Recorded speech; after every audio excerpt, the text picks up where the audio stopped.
প্রথম দফার ভোটের দুদিন আগেই লোকসভা নির্বাচনের ইশতেহার প্রকাশ করল তৃণমূল। কেন্দ্রের মোদির গ্যারান্টির পাল্টা দেশবাসীকে দিদির 10 শপথের অঙ্গীকার করছে তৃণমূল।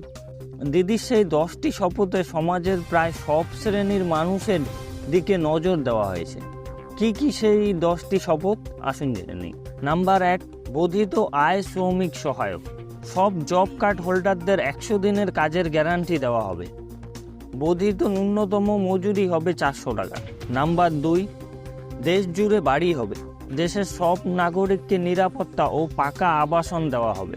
নাম্বার 3, জ্বালানির জ্বালা কমবে। দেশের জ্বালা ঘুষবে। প্রত্যেক দরিদ্র সীমার নিচে বসবাসকারী পরিবারকে 10টি সিলিন্ডার বিনামূল্যে দেওয়া হবে।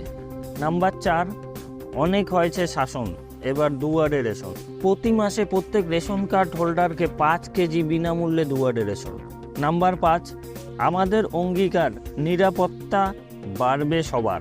প্রত্যেক জনগোষ্ঠীর যুবকদের উন্নতির স্বার্থে ওবিসি, এসসি ও এসটিদের জন্য উচ্চশিক্ষা বৃত্তি বাড়ানো হবে।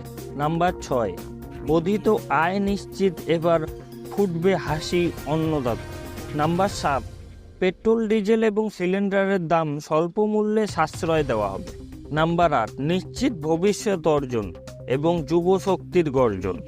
উচ্চশিক্ষার জন্য 10 লক্ষ টাকা পর্যন্ত স্টুডেন্ট ক্রেডিট কার্ড দেওয়া হবে। নাম্বার 9, স্বচ্ছ আইন স্বাধীন ভারত।